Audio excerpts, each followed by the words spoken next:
Joining us now to discuss is the director at MRC TV, Eric Scheiner. Eric, thanks so much for being back with us. Great to see you. Good to see you as well. So Eric, ABC is somehow shocked and stunned that Biden is getting plummeted in the polls. Are they really surprised, or is this just more Democrat acting? I don't think it's Democrat acting. I think they're really shocked. I think they're really out of touch with America and the fact that these polls are coming back when they reach out to Americans and they're seeing this come back. You mentioned ABC, but earlier you also showed a clip from MSNBC, and Joe Scarborough sat there after that and said, "Oh, it's not fair that the poll numbers are so low. It's not fair." Yeah, more like their coverage has not been fair. Their bias has not been fair. And that's why this comes such as a shock to them. They can't believe it. They hate Trump so much that when polls come back and the bad orange man is now defeating their guy, it's time to panic. Hair's on fire over there, especially with the media.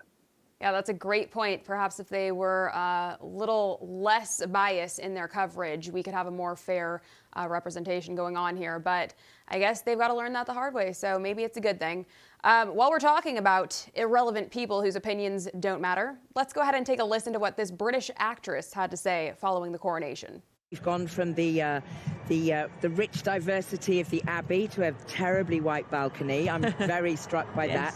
I'm also looking at those younger generations and thinking, what are the nuances that they will inhabit as they grow?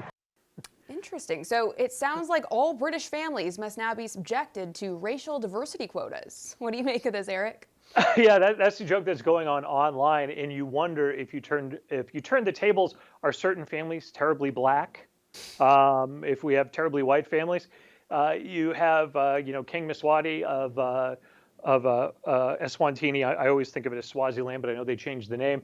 If he was there, would they have said him and his many wives are terribly black? Of course not. They would not say something like this. This isn't particularly surprising to anyone that the royal family is white.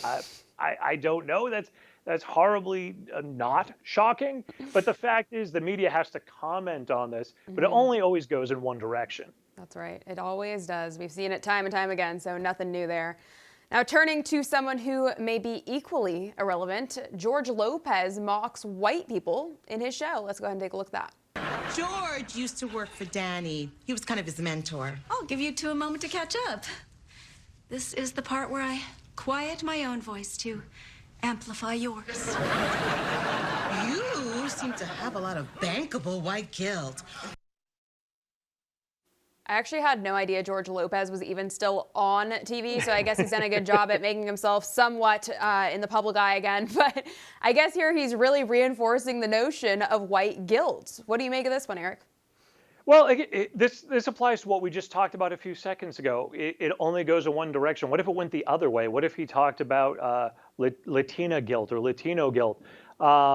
You change the line white in a lot of these comedies and put in another ethnicity, and all of a sudden it becomes a huge racist issue. And this is the problem I have with Hollywood. It's okay to poke fun at people's cultural differences and their racial differences if that's what you want to do, but it's got to be two-sided. Yeah. And that's what you don't see in Hollywood. You don't see it running both ways.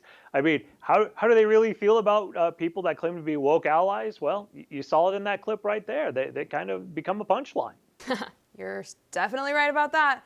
Now, speaking of these woke allies, the feminists are definitely going to get mad at me for this one, but I don't really care. Apparently, the first D1 baseball player threw the first pitch at Fenway Park recently, and let's just take a look at how that one went.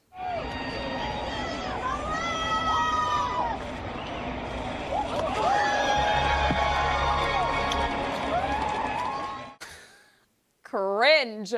Now, obviously, there's biological differences between men and women, so that goes without saying, I think, but I guess nowadays in 2023, we have to restate that for the people out there that still don't get it. For all our viewers asking where One America News is heading in the future, we would like to introduce you to OAN Live. OAN Live is the best way to stay up to date on all of the hard-hitting, straight-shooting, national and international headlines. And the best part is, OAN Live is only $4.99 per month. All the credible, honest, unbiased reporting One America News offers at a fraction of the cost of cable. Just go to OANN.com to easily sign up for OAN Live and stay informed.